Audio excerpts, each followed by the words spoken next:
Mid east में जंग के बादल मंडरा रहे हैं। मिड ईस्ट यानी मध्य पूर्व यानी मशरिक़े वस्ता, और जंग के बादल इस तरह मंडरा रहे हैं कि वही डोनाल्ड ट्रंप, जिन्होंने पिछली बार जब ईरान और इस्राएल के बीच 13 दिनों की जंग हुई थी, उसके दरमियान ईरान पर हमला किया था और कहा था कि हमने ईरान का काम यानी कि जो एटॉमिक एनर्जी जो सेंटर था उसका काम तमाम कर दिया है, ईरान के न्यूक्लियर अफजूदगी के सेंटर को तबाह कर दिया। लेकिन फिर क्या हुआ कि डोनाल्ड ट्रंप को लगता है कि ईरान पर हमला करना जरूरी है। अब उसके लिए अमेरिका को कोई बहाना चाहिए था। ईरान में हालिया दिनों कुछ अनरेस्ट देखा गया। ईरान के अंदर वहां की पब्लिक, खासतौर से ताजिर बिरादरी सड़कों पर आ गई, महंगाई के खिलाफ, ईरान की करेंसी रियाल की गिरती कदरों के खिलाफ। और उस प्रोटेस्ट को अमेरिका ने हाईजैक कर लिया। अमेरिका ने कहा कि अगर प्रोटेस्टर्स को मारा गया, उन्हें शूट किया गया, तो हम ईरान पर हमला करने के लिए तैयार हैं। We are ready to save them. मतलब क्या है? एक दूसरे मुल्क में मुदाखलत करके, हस्तक्षेप करके, we are ready, we are loaded and ready, ये स्टेटमेंट था। उसके बाद दुनिया यह देख रही है कि किस तरह से ईरान के आसपास अमेरिका अपने सोल्जर्स की, अपने फौजियों की घेरा तंग करता जा रहा है। चाहे वो पर्शियन गल्फ हो, चाहे हिंद महासागर हो, अमेरिका के जो फ्लाइट कैरियर्स हैं यानी युद्धपोत, वो आते नजर आ रहे हैं, फाइटर जेट्स। यहां तक की खबर है कि एक हेवी डिप्लॉयमेंट जो काफी दिनों बाद अमेरिका ने कहीं अपनी फौजों को इस तरह से डिप्लॉय किया है, वो देखा जा रहा है। लेकिन डोनाल्ड ट्रंप का स्टेटमेंट क्या आता है कि हम हालात पर कड़ी नजर रख रहे हैं, हम उन्हें अपनी निगरानी में रख रहे हैं, अभी हम कुछ करेंगे नहीं। अमेरिका चाहता क्या है? क्या अमेरिका ईरान पर हमला करना चाहता है? अगर अमेरिका ईरान पर हमला करना चाहता है तो कब तक कर सकता है? अगर हमला करता है तो ईरान का जवाब क्या होगा, कैसा होगा?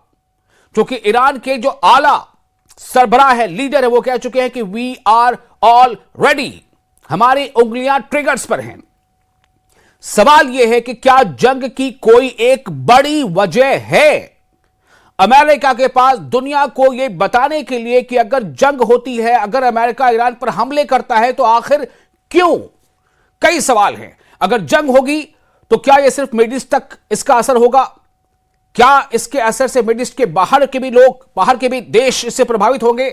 भारत का किरदार उसमें क्या हो सकता है? ऐसे कई सवाल हैं। इस पर आज हम सवाल का जवाब ढूंढने की कोशिश करेंगे। अपने पास एक खास जो पैनलिस्ट आज हमारे साथ मौजूद है, उनसे जानेंगे कि इसकी सच्चाई क्या है। आप बने रहे न्यूज़ 18 के साथ।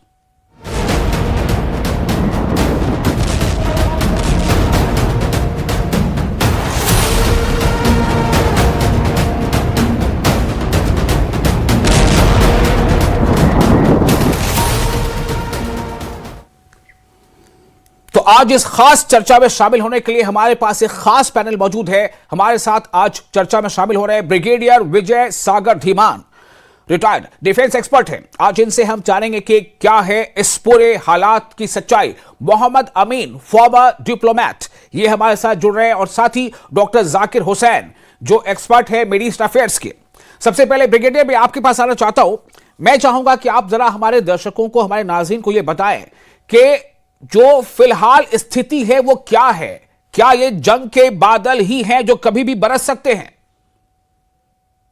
देखिए, जो ईरान की बेसिक प्रॉब्लम है, जो जस्टिफिकेशन अमेरिका की तरफ से है, वो थी न्यूक्लियर वेपन्स के ऊपर, कि न्यूक्लियर बॉम्ब जो है इस्लामिक वर्ल्ड में नहीं जाने चाहिए किसी भी कीमत पे। उसके अलावा उनका जो अल्टीरियर मोटिव है वो है ईरान का ऑयल, वो है ईरान के मिनरल्स, और सबसे बड़ी बात चाइना का बढ़ता हुआ इन्फ्लुएंस या यूएसएस रशिया का बढ़ता इन्फ्लुएंस ईरान के अंदर जी। अब प्रॉब्लम क्या है कि उन्होंने अपनी डिप्लॉयमेंट पूरी कर दी है, अपना कैरियर ग्रुप को मूव कर दिया है। जितने भी उनकी फोर्सेस हैं, 10 के करीब उनके जो बेसेस हैं मिडिल ईस्ट पे, सब हाई अलर्ट पे हैं, कभी भी हमला होने की ताक में हैं। परंतु उनकी तरफ से बयान क्या आ रहे हैं कि हम सिचुएशन को वॉच कर रहे हैं। अब वो क्या वॉच कर रहे हैं सिचुएशन को? वो उनके पास दो तरीके हैं। एक है काइनेटिक मींस के जंग करना, दूसरा है नॉन काइनेटिक मींस कि जो वहां पे ऑलरेडी अनरेस्ट है उसको और बढ़ावा देना। अभी यहाँ पे अगर वो काइनेटिक मींस का यूज करते हैं तो जो पेजेश्कियां हैं या आयतुल्लाह खमेनी है, वो अपने लोगों को बोलेंगे, जो अभी भी कहा जाता है कि 20% से ज्यादा उनके फेवर में है, वो बोलेंगे देखिए ये सब अमेरिका करवा रहा है और 1979 जैसी सिचुएशन दोबारा क्रिएट कर दी जाएगी जो अमेरिका से इंटरेस्ट में नहीं है। दूसरा है कि वो आयतुल्लाह खुमैनी को एक तो वहां से गायब करवा लें with the help of Mossad and Israel. उसका करने से क्या होगा, ईरान में इनाकी फैल जाएगी, लॉलेसनेस फैल जाएगी। अब उनको चाहिए कि ये जो राइजिंग है वो इस स्टेज पे पहुंचे कि वो जनता जो है वो खुद ही उनको आईआरजीसी और उनके जो आयतुल्लाह खुमैनी के जो लोग हैं जो उनके खिलाफ उनका आंदोलन है, इन्फ्लेशन है, लिबर्टीज की बात है, बाकी और जो है उनसे उखाड़ फेंके और अपनी किसी भी तरह से रजा पहलवी को धीरे धीरे वो वहां पे इंस्टॉल कर सकें। अगर आपने देखा हो रजा पहलवी ने ऑलरेडी टेलीविजन पे आना स्टार्ट कर दिया है और उन्होंने लोगों के फेवर में अपनी स्टेटमेंट्स देनी शुरू कर दी हैं। तो ये बेसिक एक डायलेमा है और यहाँ पे ईरान की तरफ से क्या खबरें आ रही हैं कि वो भी झुकने को तैयार नहीं है। वो बोलते हैं हम अटैक करेंगे, परंतु उन्होंने बहुत सारी मिसाइलों से अटैक इजराइल पे पहले भी किया था, तो इजराइल का जो आयरन डोम है उसको अब्जॉर्ब कर गया। दूसरा जो मेन वेपन उनके पास है हूतीज, हमास और हिजबुल्लाह, परंतु इन तीनों की तीनों जो टेरर ऑर्गेनाइजेशन इनको वो फंड करते हैं, इनकी टॉप लीडरशिप को इजराइल ने ऑलरेडी खत्म कर दिया है। तो इस किस्म का एक डायलेमा है। ट्रंप देख रहे हैं कि कब पासा पलटता है, कि ऐसा पलटना चाहिए कि उन पे भारी ना पड़े और उनके जो स्ट्रेटेजिक ऑब्जेक्टिव्स हैं वो मीट कर जाएं। तो जहां तक अटैक का ख्याल है, मेरे ख्याल में वो लास्ट ऑप्शन होगी। पहले वो कोशिश करेंगे कि इसका जो नॉन काइनेटिक मीन्स के साथ जो तख्ता पलट हो जाए और वो जो भी गवर्नमेंट वहां बैठे वो प्रो अमेरिका हो। ठीक है, ओके ब्रिगेडियर साहब, मैं डॉक्टर जाकिर हुसैन मैं आपके पास आना चाहता हूं। इससे पहले भी हमने आपसे इस पर चर्चा की है। मेरा सवाल आपसे यह होगा कि क्या ये तमाम सिग्नल्स और ये जो जंग के बादल तो बिल्कुल मंडरा ही रहे हैं, क्या ये बादल बरसेंगे भी या सिर्फ अमेरिका किसी स्ट्रैटेजी के तहत जो है वो ये तमाम फौजी मूवमेंट करा रहा है? ये दोनों चीजें हो सकती हैं। एक तो ये है इतना बड़ा आर्मडा शायद पहली बार जो है अमेरिका बहुत दिनों के बाद यहाँ पे लाया है जी। और इसमें बड़े खर्चे हुए हैं। तो क्या ये खर्चे बगैर किसी नतीजे के खत्म हो जाएंगे? ऐसा तो नहीं लगता। तो इसे नतीजा लेने के लिए अमेरिका जो है एक तरीके का बहुत जबरदस्त प्रेशर और एंड फियर क्रिएट कर रहा है ईरानियन एडमिनिस्ट्रेशन के ऊपर, ईरानियन मिलिट्री के ऊपर, आईआरजीसी के ऊपर एक तरफ, और दूसरी तरफ जो है जो पब्लिक जो है ईरान के गवर्नमेंट के खिलाफ है उनको बहुत बड़ा हौसला देने की, ताकि ये इंटरनली जो है कुछ करने के लिए तैयार हो जाए जी। और आर्मी जो है ईरान का एडमिनिस्ट्रेशन डिफेक्शन में आ जाए और डिफेक्ट करे और वहां पर अलग होकर एक गवर्नमेंट बनाने की पोजीशन में आ जाए। अगर ये चीजें हो जाती हैं तो वेल एंड गुड, एक ब्लडलेस रिवोल्यूशन होगा ईरान में। लेकिन हालात ऐसे लगते नहीं है कि करंट खामनाई और उनके सपोर्टर्स जो है इस तरीके से गिव अप करेंगे, क्योंकि ये गवर्नमेंट खुद प्रोटेस्ट के जरिए आई थी, तो प्रोटेस्ट के जरिए जाएगी तो ये अच्छा नहीं लगेगा उनका जी। तो जैसे कि कहा जा रहा है 36 से 40 घंटे के अंदर ये अटैक होने की पूरी संभावना है जी। और अटैक जो है एक ब्लिट्जक्रिग जिसे कहते हैं जर्मन वर्ड के, बहुत तेजी से हर तरफ से किया जाएगा, एयर, लैंड, मिसाइल, वाटर, तो चारों तरफ से करने की कोशिश की जाएगी। और उसमें अभी जो न्यूज मिली है उसमें ब्रिटेन भी शामिल हुआ है, अपना टाइफून जो है कतर के अल उदैद एयरबेस पर भी उतार दिया है जी। तो ये 3 कंट्रीज की आर्मीज जो है बुरी तरीके से ईरान को अपने प्रेशर में लिए हुए हैं, इजराइल, ब्रिटेन और अमेरिका जी। तो हालात जो है बहुत ही सीरियस है, बहुत ही गंभीर है। लेकिन दूसरी तरफ ईरान भी खड़ा हुआ है अपने पैरों पे अभी तक। और एक रीजन मैं कर्नल साहब के उसमें और ऐड करना चाहता हूं कि क्या रीजन है कि अमेरिका ईरान के ऊपर इतना खफा है और अटैक करना चाहता है। कल भी आपने सवाल किए जी। सबसे बड़ा रीजन जो है वो हम उसको मेंशन नहीं करते, हमारा सारा अटेंशन जो है ऑयल है, स्ट्रेटजी है, इजराइल है, उसी पर नाचता है। लेकिन उससे हट कर भी बहुत ही स्पेसिफिक एलिमेंट्स हैं, वो है इस्लामिक एलिमेंट। ईरान की गवर्नमेंट जो है पूरे इस्लामिक वर्ल्ड को एक मैसेज दे रही है कि you should throw away the western system and establish your own. और ये बहुत ही कंटेजियस डिजीज है जिससे जो है पूरी, अब आप देखिए, अगर देखिए तो इस्लामिक जो रूलर्स हैं उनकी स्टैंड दूसरी है, पब्लिक की जो इस्लामिक पीपुल ऑफ इस्लाम है, फॉलोअर्स ऑफ इस्लाम है, उनके अंदर एक अलग तरीके का वलवला है और ईरान को लेकर बहुत बड़ा सपोर्ट है। और इवन की सऊदी अरब, यूएई, कतर, इनकी जो है पॉपुलैरिटी बहुत ज्यादा नीचे चली गई है गाजा को लेकर, उसके बाद को लेकर। जी।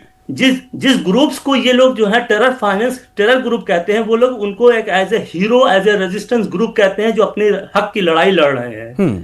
तो ये एक एक बड़ा जो है, और ईरान एक ओल्ड सिविलाइजेशन है। बिल्कुल। मैं जाकिर साहब ये हमारा सेकंड राउंड में मैं इस पे और चर्चा करूंगा तमाम पैनलिस्ट से। मैं फर्स्ट राउंड में सिर्फ इस पे मरकूज रखना चाहता हूं कि ये तमाम जो डिप्लॉयमेंट है, ये हेवी जो डिप्लॉयमेंट है, खुद डोनाल्ड ट्रंप अपनी जुबान से कह चुके हैं कि हमने बहुत बड़ी मिलिट्री जो है वहां सराउंड की है, लेकिन अभी हम कुछ करेंगे नहीं, हम निगरानी रख रहे हैं। मोहम्मद अमीन साहब हमारे साथ मौजूद है, फॉर्मर डिप्लोमेट। अमीन साहब, डोनाल्ड ट्रंप क्या चाहते हैं? मतलब वो कह रहे हैं कि इससे पहले उनका एक स्टेटमेंट आया था 10-12 दिन पहले कि वी वर टोल्ड कि वहां किलिंग्स नहीं हो रही है, सो अभी हम कुछ नहीं करने जा रहे हैं। फिर ये देखा गया कि उन्होंने अल-उदैद से जो है वो बेस को खाली किया था। फिर खबर आई कि इराक से भी जो है फौजी बेस को खाली किया। फिर दूसरी तरफ ये डिप्लॉयमेंट इस तरह से हुआ। तो क्या ये खाली करना दरअसल कहीं ना कहीं एक स्ट्रैटेजी थी और उनको डिप्लॉय करना था ऐसी जगह से जहां से ईरान पर ज्यादा और जो है तीन तरफा हमला किया जा सके, जैसे जाकिर साहब कह रहे हैं? देखिए, जो ट्रम्प साहब हैं वो कभी सुबह कुछ कहते हैं, शाम कुछ कहते हैं। जैसे उनके कमांडर हैं आईआरजीसी के माजिद मसूरी साहब ने उन्होंने कहा जी। कि ये जो कहा जा रहा है इस बात का कि हम ईरान पे हमला करेंगे, तो वो ईरान पे हमला करके देखें। वो आए जरा ग्राउंड में, हम उनसे मुकाबला करना चाहते हैं। उनके जो ब्रिगेडियर हैं माजिद मसूरी साहब ने, उन्होंने खुला चैलेंज किया है अमेरिका को जी। जबकि उन्होंने अपने सुप्रीम कमांडर को अंडरग्राउंड कर दिया है तेहरान के अंदर, और बहुत ही सेफ हाउस में उनको शिफ्ट कर दिया गया है, और उनके तीसरे बेटे उन्होंने कमान संभाल ली है। लेकिन ये देखा जाए कि फिर भी अभी ये ग्रीनलैंड का मुद्दा रुका नहीं है। कनाडा से उनकी लड़ाई चली रही है, रशिया से इधर लड़ी रहे हैं, और वो चाइना से भी उनके अच्छे रिश्ते नहीं हैं, कोरिया से भी अच्छे रिश्ते नहीं हैं।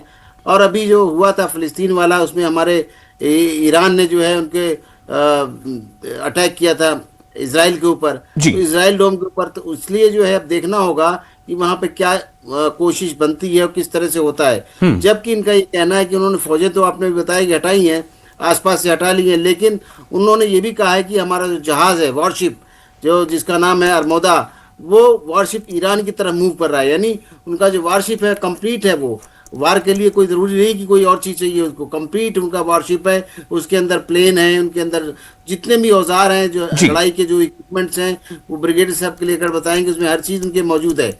लेकिन आप ये बात देखेंगे कि जो उनके मोहम्मद सईद साहब हैं, उन्होंने यही कहा है कि आप चिंता ना करें, अगर इस तरह की हरकतें करेंगे तो हम उनसे लड़ने को तैयार हैं। पिछली बार भी याद होगा कि ईरान पे जो उन्होंने अटैक किया था, बाद में उनको हटना पड़ा था अमेरिका को। अमेरिका अब कई तरफ से फ्रंट नहीं खोल सकता, लेकिन उसको ये भी याद रखना होगा कि जो न्यूक्लियर वार की बात की थी पिछली बार, उनको न्यूक्लियर वार के जो कैरियर्स हैं, एयरक्राफ्ट, वो रशिया ने उनको मौसूल करा दिए हैं ईरान को, और ईरान के पास वो हैं। और इनकी जो मिसाइलें हैं वो पिछली बार मार कर रही थी इजराइल तक। इसलिए वो थोड़ा कुछ समझदारी से किस तरह मूव करते हैं तो देखना होगा। लेकिन हाँ, ये वो सोच रहे हैं कि हमने सबसे पहले वहाँ पर अनरेस्ट फैलाया, जेनसेट का मामला फैलाया, लेकिन वो पॉपुलर नहीं हुआ। वहाँ उन्होंने पकड़ लिए उनको मार भी दिया उन लोगों को, और फांसी भी दे दी। ये कहते रह गए कि हम लोगों को ऐसा मत करिए, हम आप पे अटैक करेंगे, लेकिन वो कर नहीं सके, क्योंकि आज ट्रम्प साहब चारों तरफ से फंस चुके हैं। चाहे वो टैरिफ की मार हो, चाहे वो यूरोपियन यूनियन की बात हो, हर तरफ से वो क्लच में फंसे हुए हैं। तो क्या अमीन साहब, मैं अब सेकंड राउंड शुरू करता हूं, क्वेश्चन का आप ही से शुरू कर देता हूं। पहला ये कि क्या ये डोनाल्ड ट्रंप का प्लान बी है? अगर आप कह रहे हैं कि वो अनरेस्ट फैला करके तख्ता पलट करने वाले हालात तक नहीं पहुंच पाया, चाहे ऐसा अमेरिका अगर चाहता होगा, शायद अमेरिका या इजराइल ईरान के बारे में, तो क्या ये प्लान बी है जो अब ये फौजी मूवमेंट है? दूसरा, अगर डोनाल्ड ट्रंप चाहते हो फंसे हुए, तो क्या उस फंसे हुए से निकलने के लिए उन्होंने ये स्टैंड अपना लिया है कि किसी पर अटैक कर दो, एक नेशनल सेंटीमेंट जग जाएगा?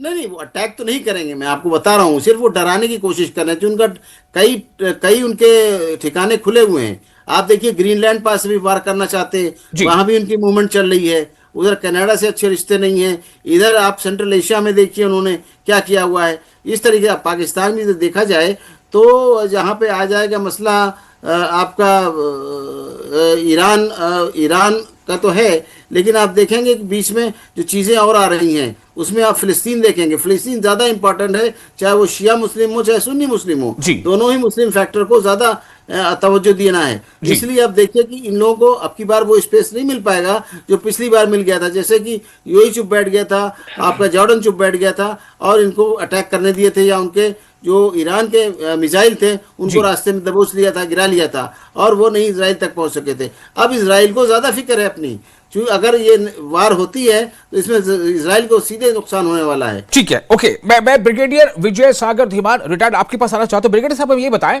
कि अगर मान लीजिए अमेरिका सिर्फ डराना ही चाहता है तो सिर्फ डराने के लिए इतना ज्यादा, मतलब जाहिर सी बात है पैसे काफी खर्च हुए होंगे ना ये तमाम आर्माडा को मूव कराने में, और जैसा कि अभी डॉक्टर जाकिर कह रहे थे कि तीनों यानी कि नेवी, एयर और जो ग्राउंड फोर्सेस हैं पूरे को मूवमेंट कराने में सिर्फ वो क्या सिर्फ महज डराने के लिए ऐसा करेगा? और जो अभी टर्की के एक बहुत सीनियर मिलिट्री ऑफिसर, उनका स्टेटमेंट आया था कि इस्राइल बहुत जल्द ईरान पर हमला कर सकता है, तो क्या ये अमेरिका जो है वाया होगा कि इस्राइल हमला करे ईरान पर, और ईरान अगर ज्यादा कुछ खतरा दिखता रहा है तो फिर अमेरिका जो है फिर वो ईरान पर अटैक करेगा? मैं थोड़ा चाहता हूं अपने दर्शकों के लिए आप ये बताएं कुछ। देखिए, सबसे पहले तो ये समझिए कि यदि युद्ध होता है तो वार ईरान भी करेगा, 100% करेगा। और ये कहना कि ईरान के जीरो होगा, वो नहीं। ईरान भी नुकसान पहुंचाएगा अमेरिकन को या इजरायलीज को, या अगर ब्रिटिश अगर अंदर आ जाते हैं, नंबर एक। लेकिन ब्रिगेडियर साहब, ईरान तो फिर भी ईरान है ना, वो अमेरिका तो नहीं है ना, वो अमेरिका और ब्रिटेन और इसराइल की मिली हुई ताकत तो नहीं है ना। देखिए, मैं वही कहने के जा रहा हूं कि जो भी दो कंट्रीज वॉर पे जाएंगे, दोनों ही वॉर करेंगे जितनी भी उनके पास ताकत है। और जहां तक ईरान का सवाल है, वो अमेरिका के सामने कहीं भी नहीं टिक सकता, किसी भी तरीके से नहीं टिक सकता, ये उनको भी मालूम है। उनके पास सिर्फ एक ही तरीका है कि जो गुरिल्ला वॉरफेयर जो है उनके तीनों, जिसका मैंने पहले भी बोला, उनके तीनों की टॉप लीडरशिप खत्म हो चुकी है। हमास की बिल्कुल ही खत्म, हिजबुल्लाह दस्ते और हूती की भी खत्म हो चुकी है। तो उनकी भी जो इफेक्टिवनेस है वो कम है।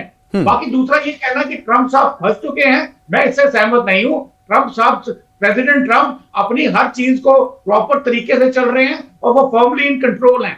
यहां पे एक ही डायलेमा इस वक्त ये है कि यदि वो डायरेक्ट एक्शन करके इवन खुमानी को निकाल भी देते हैं, उनको अपडेट करा लेते हैं या उनको एग्जीक्यूट करा देते हैं, असैसिनेट करा देते हैं, तो उसके बाद ईरान की गवर्नमेंट कौन संभालेगा उस वक्त? क्योंकि इस वक्त जो सिचुएशन है, कोई भी लीडर नहीं है, लीडरशिप कहीं नहीं है जी। के वैक्यूम में वहां पे अनार्की फैल जाएगी और अमेरिका के जो इंटरेस्ट हैं वो पूरे नहीं होंगे। दुनिया के सामने थोड़ा सा फेस सेविंग मुश्किल हो जाएगा। इसलिए वो चाहते हैं कि प्रेशर बनाए रखे। और जो तो क्या ब्रिगेडियर साहब, छोटा सा सवाल, क्या ये प्रेशर ईरान के बहाने से चाइना और रशिया पर भी है? ये बिल्कुल 100% है। अभी देखिए, चाइना और जो रशिया है वो ओवरटली खुल के ईरान की सपोर्ट में नहीं आए हैं, सिर्फ बयानबाजी है, सिर्फ सपोर्ट है इन टर्म्स ऑफ स्टेटमेंट। और प्रॉब्लम ये है कि अमेरिका ये चाह रहा है किसी भी तरीके से समय लगा करके प्रोटेस्टर्स को और उकसाया जाए, उनके ऊपर जो जुल्म किए जा रहे हैं और बढ़ते जाएं, और अल्टीमेटली वही निकालें और कोई पॉपुलर लीडरशिप मिले जो अमेरिका के फेवर में हो। सिर्फ उस चीज का इंतजार किया जा रहा है और उसके लिए ज्यादा से ज्यादा प्रेशर बढ़ाया जा रहा है, काइनेटिक प्रेशर भी और नॉन काइनेटिक प्रेशर भी। यहाँ पे मोसाड है, MI6 है, CIA है, वो सब बिल्कुल एक्टिव हैं। वो 100% जो ईरानियन लीडरशिप है वो कहाँ छुपे हैं, कहते हैं 100% अंदाजा उनको पहले भी था और उन्होंने अबडक्शन किए हैं अर्लियर और आगे भी वो करेंगे। तो उसकी प्रॉब्लम नहीं है। प्रॉब्लम सिर्फ यही है कि अगर ईरान के ऊपर एक्शन होता है तो ईरान की जो गवर्नमेंट है वो किसके हाथ में होगी, वो अमेरिका के फेवर में आएगी कि नहीं आएगी, फिर उस चीज का इंतजार किया जा रहा है। ठीक है डॉक्टर जाकिर, ये बड़ी अच्छी बात उन्होंने कही है कि अल्टीमेटली गोल तो यही है ना शायद कि ईरान में रिजीम चेंज हो और इस तरह की गवर्नेंस वहां पर ईरान में आ जाए कि उस पर अमेरिका का कंट्रोल हो। तो क्या इस वजह से जो इतनी मूवमेंट कराई गई है कि अगर फिर कुछ ऐसा अनरेस्ट वहां पर होता है तो बाद में पूरा कंट्रोल, पूरा ग्रिप बना सके अमेरिका? डॉक्टर जाकिर, आप हमें सुन पा रहे हैं? मेरा आपसे सवाल है जी। खास बात यह है कि बहुत सारे पॉइंट्स हम लोगों ने रेस किए हैं और बहुत हद तक वो रिलेवेंट है कर्नल साहब के।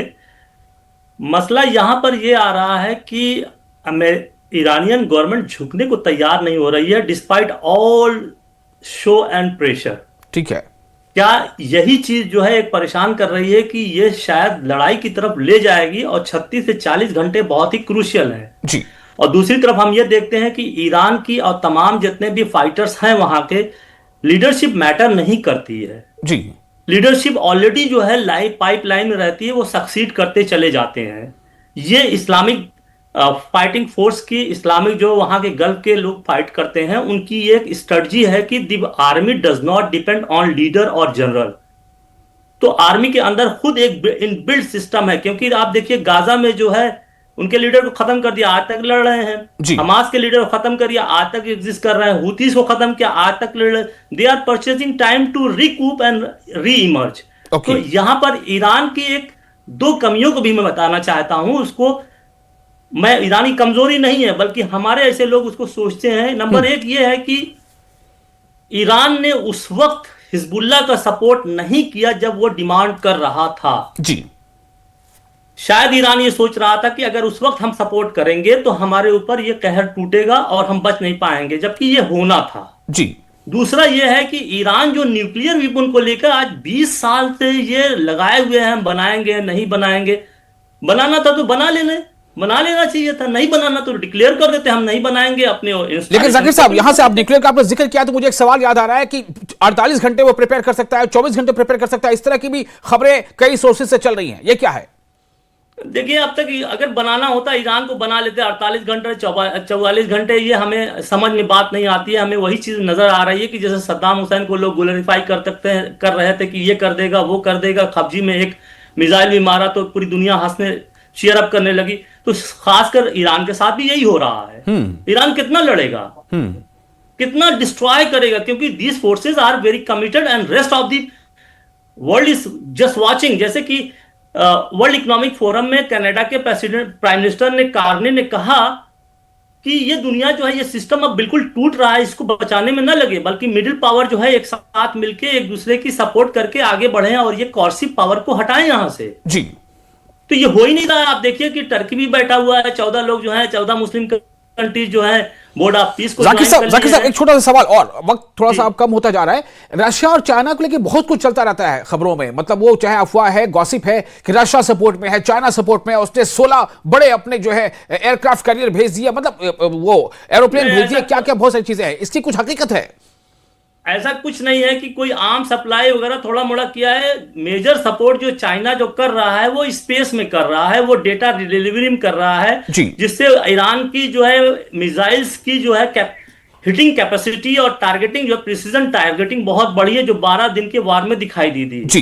अच्छा, मैं एक वीडियो दिखा रहा हूं, आप मेहमान, आप लोग भी अगर देख पाए तो हमारे दर्शकों को, ये जो आप वीडियो आप देख रहे हैं ना, एक वीडियो जो अभी हमने यहां पर दिखाया, इसमें जो अमेरिका का अपना जो एयरक्राफ्ट कैरियर है बहुत बड़ा, उसको लेकर के ईरानी मीडिया ने वीडियो जारी किया है। उसमें यह बताया है कि ये हमारे बिल्कुल मतलब रेंज में है और हम इसे, अगर अमेरिका ने हमला किया तो हम इसे तबाह कर देंगे। ये देखिए, ये जो वीडियो आप देख रहे हैं ना, ये ब्लैक वाला जो है, ये ड्रोन से की तस्वीर है और ईरानी मीडिया ने इसको जारी किया है।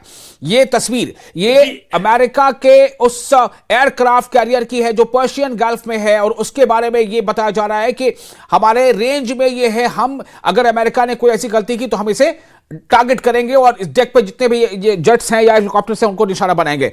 अमीन साहब, मैं आपके पास आना चाहता हूं, इस पहले जाकिर साहब आपका रिएक्शन ले लेता हूं इस वीडियो के बारे में। ये क्या है? ये अभी मतलब एक तरह से वॉर ऑफ नैरेटिव चल रहा है क्या?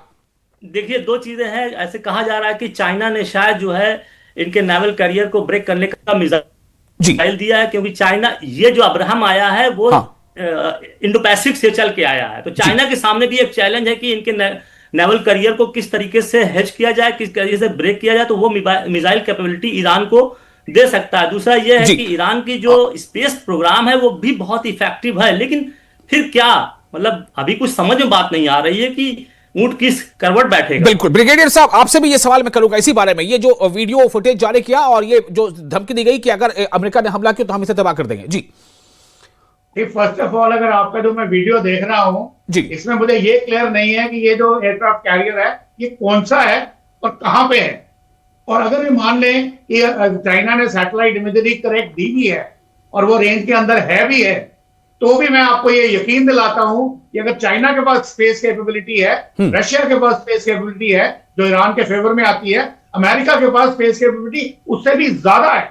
और एयरक्राफ्ट कैरियर ग्रुप होता है, ये एक जहाज नहीं होता है, इसके इस जहाज का बेड़ा होता है और बेड़े में कम से कम 20 से 40 जहाज हो सकते हैं, जिसमें एयर डिफेंस, इसमें एंटी मिसाइल डिफेंस, इनमें एंटी सबमरीन डिफेंस, हर किस्म की चीज होती है। ठीक है। एयरक्राफ्ट कैरियर का हिट होना एक दुनिया में समझ लीजिए अमेरिका की अल्टीमेट हार होगी। ठीक ये है, कभी ओके। नहीं हो पाएगा। अमीन साहब मैं आपके पास आना चाहता हूं। मुझे जरा ये बताएं कि अगर मिड ईस्ट में जंग भड़क गई, भारत को आप कैसे देखते हैं? क्या किरदार होगा, क्या असर होगा? देखिए, अगर ये वॉर पे जो डिपेंड कर रहे हैं ट्रम्प साहब की हम वार करेंगे, यानी ईरान के ऊपर वार करना चाहते हैं, और ईरान भी अपनी जगह अड़ा हुआ है जी। रिलीजियस पॉइंट ऑफ व्यू से उसने साफ कह दिया कि हम तो लड़ेंगे या मर जाएंगे। दुनिया जानती है कि वो ईरान के लोग जो हैं किस तरह के मारने मर जाने में डरने वाले नहीं हैं, और इनकी तरह थ्रेट नहीं सुनते हैं। वो वाकई करके दिखाने वाले लोग हैं। पहले उनके यहाँ 79 में हो चुका है, आपको पता है। शाह की सरकार को निकाल दिया गया था, और मेरा सवाल वो लोग आए। अब आप ये देखेंगे इस बात को कि ये जो वार है, ये वार अगर होती है तो ये थर्ड वर्ल्ड वार होगी।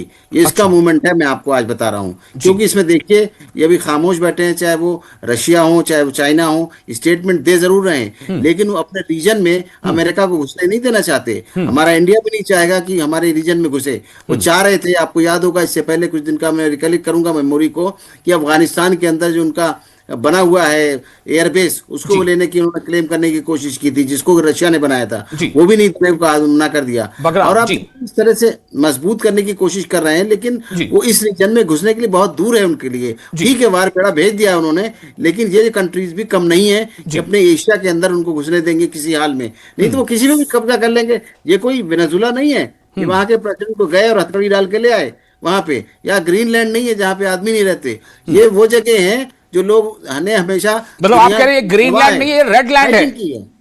फाइटिंग की है हमेशा, रेड लैंड है, खतरा है, जाने से डरने वाले नहीं है जी अमेरिकन की तरह, कि उनके यहाँ जो सिर्फ वार से लड़ते हैं। यहाँ लड़ने वाले लोग हैं, मरने वाले लोग हैं, चाहे वो हिंदुस्तान के हों चाहे ईरान के हों, ऐसा नहीं है कोई दिक्कत। आज देखिए आप, ईरान ने भी जो है तो क्या किया है, ईरान ने भी इस बात को जवाब दिया, ईरान को हमारे इंडिया ने जवाब दिया कि हम उनके साथ हैं। क्या ये दिखलाता है कि इंडिया उस ताकत के साथ है, क्योंकि हर तरफ वो अपनी दादागिरी करना चाहते हैं। आप देखिए, जो हमारा ईरान के पास में हमारा इतना बड़ा बन रहा था पोर्ट, उस पोर्ट को भी चाबार, उस पोर्ट को भी चाहते हैं कि नहीं हम कब्जा कर लेंगे। कैसे चलेगा? जिससे कि हमारा पूरा जुड़ा हुआ था नेटवर्क, यानी हम पाकिस्तान से फिर पूरे सेंट्रल एशिया में घुस रहे थे। आप बताइए, हर जगह आप घुस जाएंगे। वो हमारा गुजरात से जोड़ रहा था, यानी किसी कंट्री को आप डेवलप होने नहीं देंगे। आप क्या चाहते हैं, क्या है दुनिया में, ये सोच रहा है दुनिया में, और इसका जवाब जिनको मिलने वाला है ट्रम्प साहब को। ठीक है। ब्रिगेडियर विजय सागर धीमान, रिटायर्ड, बहुत आपका शुक्रिया ब्रिगेडियर साहब। डॉक्टर जाकिर और मोहम्मद अमीन साहब, आप दोनों का बहुत बहुत शुक्रिया। और ये चूंकि इस पे हम किसी कंक्लूजन तक पहुंचने की अभी बात ही नहीं है, ये सिर्फ एक जो हो रहा है उस पर बात कर रहे हैं कि क्या हो रहा है, क्या हो सकता है। हमारी कोशिश होगी कि जो भी डेवलपमेंट है उसके साथ हम आपके साथ जरूर हाजिर होंगे और आपको ये बताते रहेंगे कि क्या कुछ चल रहा है, क्या होना चाहिए। बहुत शुक्रिया, आप बने रहे न्यूज़ 18 के साथ। हमें दे इजाजत।